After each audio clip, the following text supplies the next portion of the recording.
Hey everybody, welcome back to One Mic, and today I'm here to talk about Season 2, Episode 2 of Apple TV's Severance, entitled Goodbye, Miss Selvig. Listen, I said it in the Discord, and I'm going to say it again here. No show has any business being that good after only 2 episodes. That episode was outstanding. It was informative, it was thrilling, it was intriguing, it was hilarious. The new visuals for the theme music are incredible. Like, how do we even get an upgrade from that? It was really good last year. It's way better this year. Like, even the first 2 episode titles, Hello, Miss Cobell, and Goodbye, Miss Selvig, even the 2 titles dovetail nicely with one another. Now, of course, we don't want to get ahead of ourselves here. We're only 2 episodes in out of 10.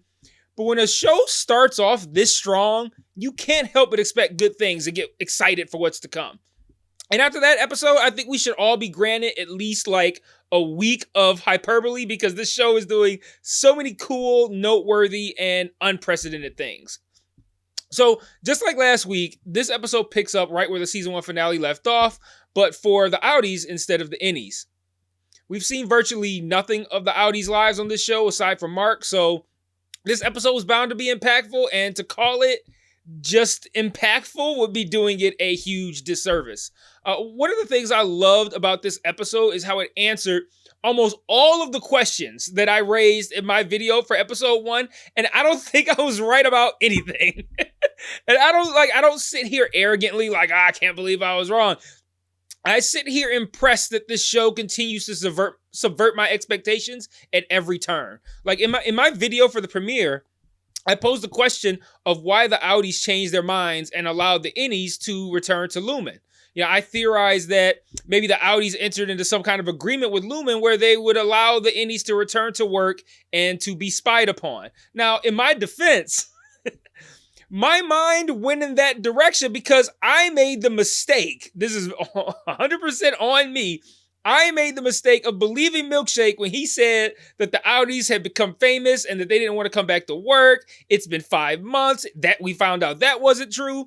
But regardless, I don't know shit about fuck, because we learned this week that Dylan and Irving were fired, and this was very much against their wishes, the firing. And let's talk about that for a minute. Like, in the last video, I talked about how important it was that the innies essentially cease to exist when they're not at Lumen, so they experience time differently. This episode highlights the fact that the outies have no idea what the fuck their innies are up to when they're, I don't know, what do you call it, activated? I don't know what we want to call it, but when the innies are, I don't know, activated feels like the best word.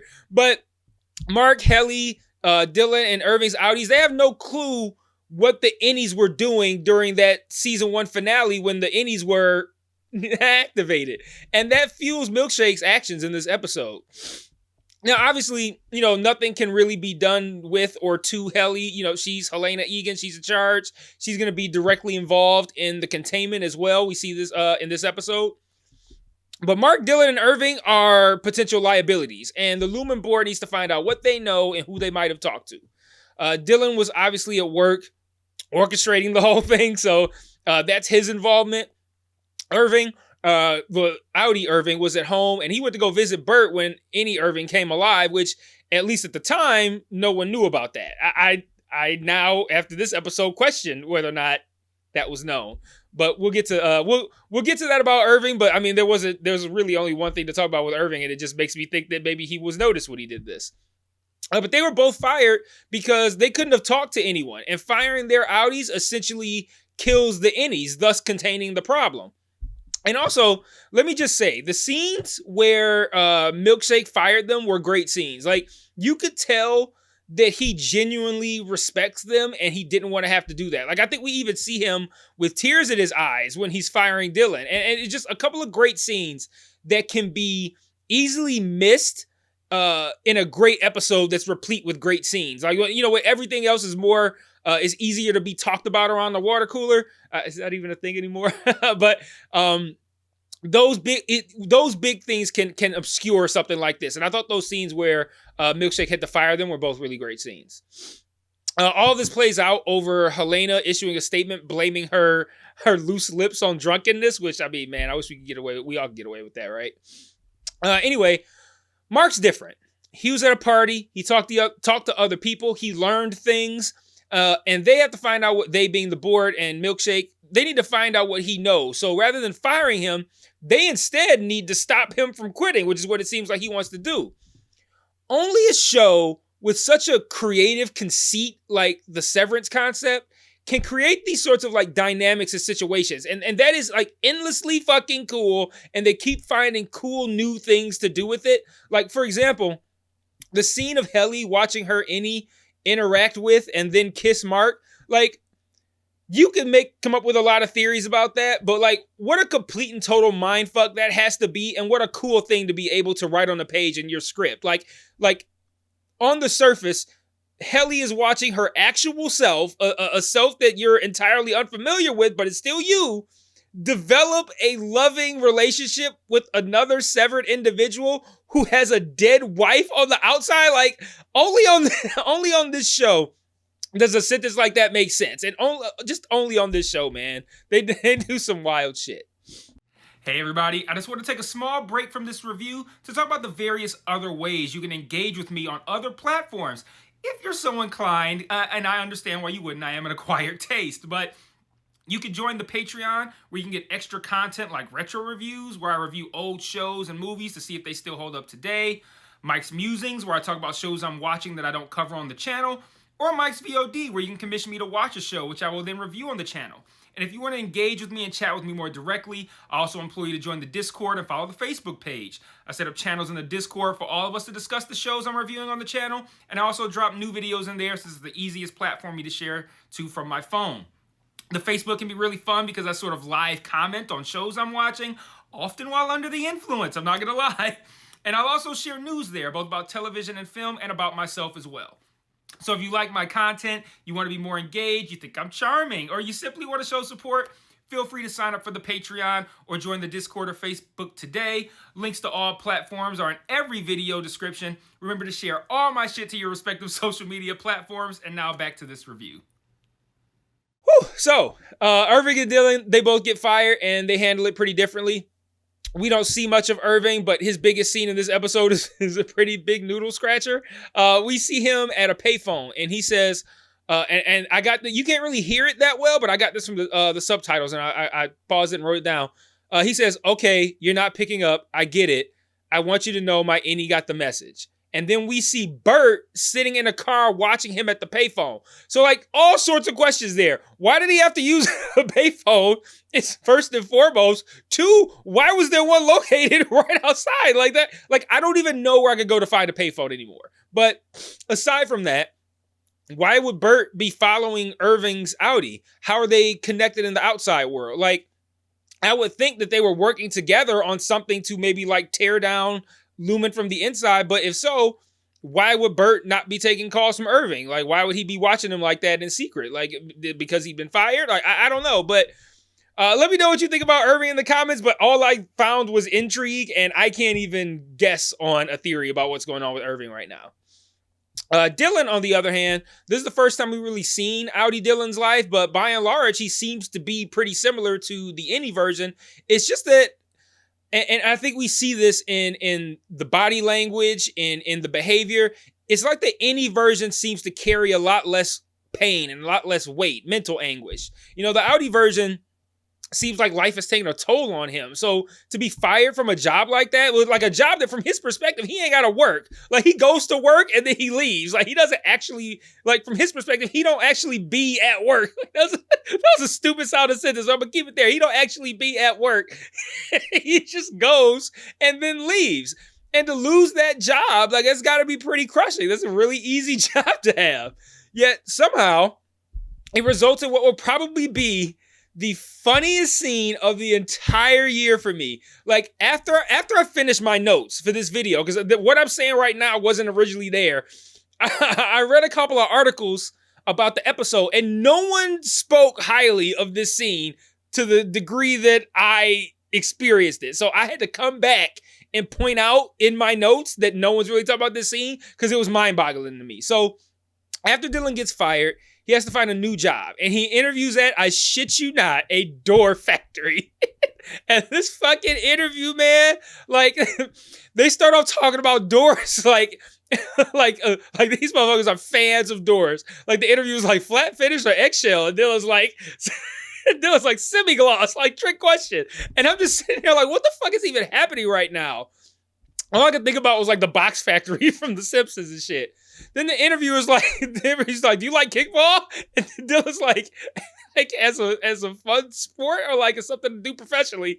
And he's like, yo, we do kickball, man. And you can come join us. And if you do, you win a prize. And Dylan's like, oh, so you mean like a door prize? And listen, man, like as a fan of a good dad joke, that was top fucking tier, man. Like I burst out like I'm just sitting there watching it. He's like a door prize. I'm like, ha! Like a complete like involuntary burst out laugh. And the interview is just sitting there straight faced. And so I'm still laughing from the door prize. I'm like, that's pretty clever.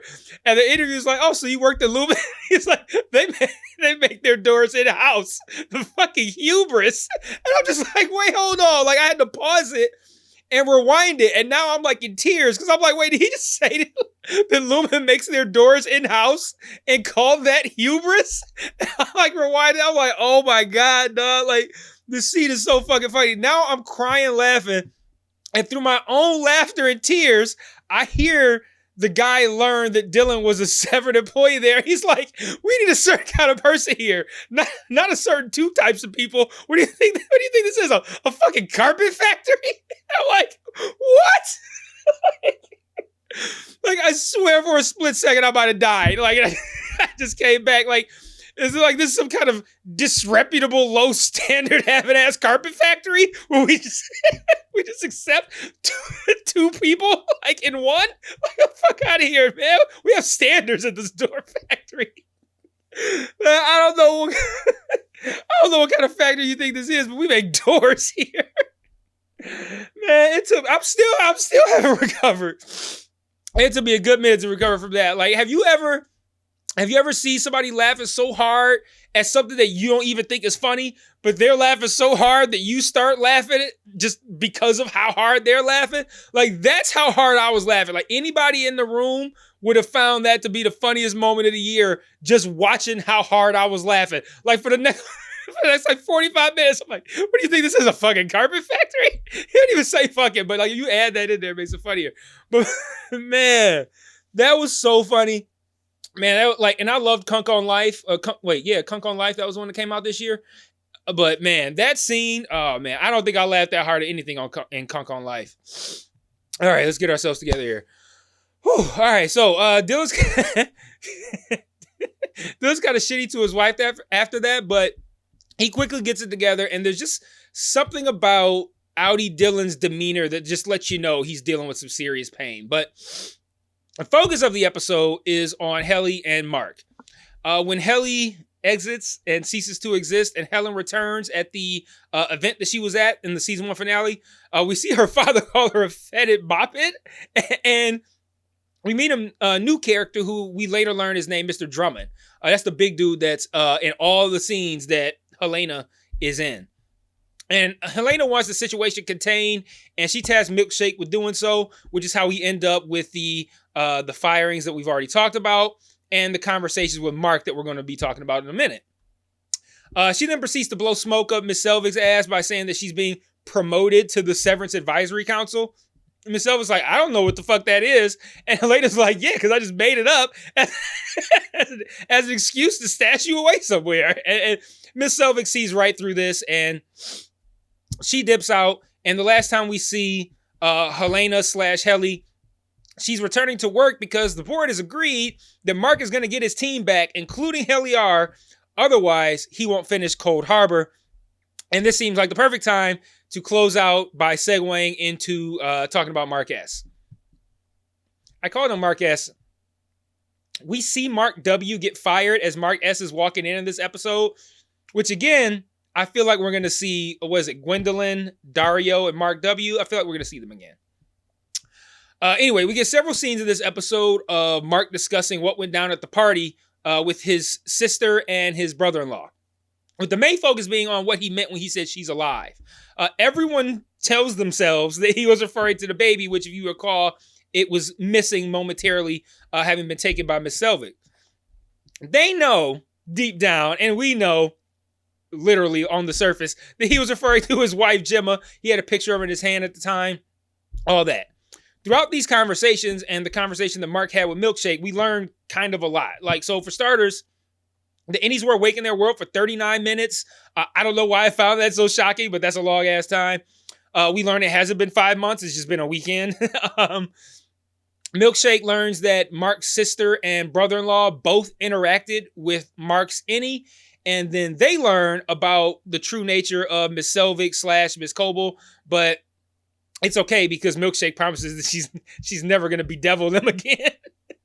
They don't tell Milkshake anything, but Mark's consideration of quitting prompts Milkshake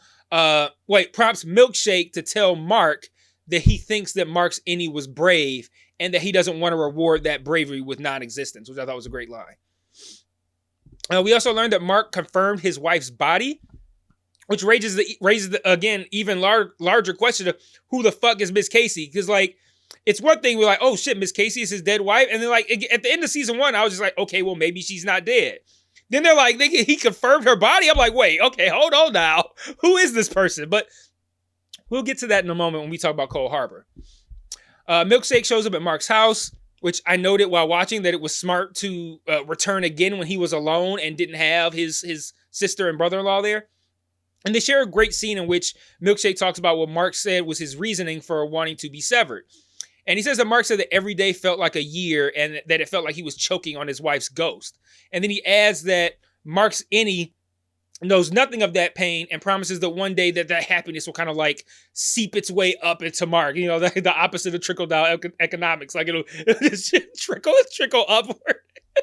But it's a great scene from a sentimental perspective, but also because it shows just how manipulative Milkshake can be. So after Mark has returned to work, he comes home at the same time as Miss Selvig. She appears to have finished packing up her house, and she seems to be on her way out. He confronts her, and standing in front of her car, he asks her if she knows anything about Gemma, and she simply responds by screaming at him and trying to run him over. Now, before we wrap up here, we need to talk about Cold Harbor.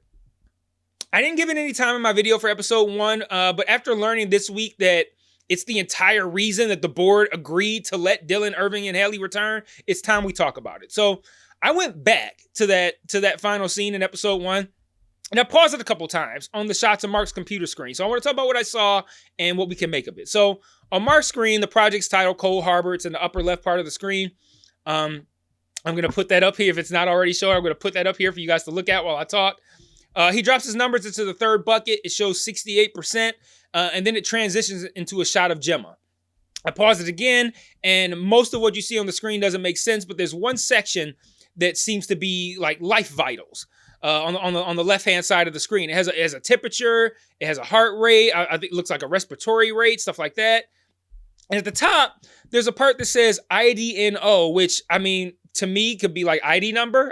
I've never understood why NO is been a abbreviation for number, but it is, so maybe means ID number, like identification number. Then right below that, it says ITNO and the 25.00 build. Could that mean item number? And this is like the 25th build? Like, so is Mark's wife being cloned or built from the ground up like a robot entirely using like his memories and subconscious is kind of like the architect? And if so, what does that mean about what the others are building when they're working there? Like, are they creating clones of people that are some value to them, or are they creating something entirely different that represents something that's been missing or taken from them, from their lives? Like, is Irving building something that pertains to love? It seems like he's missing love in his life, and that's what he wants and needs. Is Dylan, building something or making something in his that gives him some self-worth or value? Because that seems like, well, that's what he's lacking in his outside life. So, like, so many interesting questions raised in these first 2 episodes, but so many questions addressed and answered as well. We spent the first 2 episodes kind of like dealing with the fallout of last season's finale, and now it seems like it's time to start unraveling the new mysteries that this season has presented. So let me know what you thought about this episode in the comments. Let me know what you think about this season so far, and I will see you guys next week for episode 3. And until then,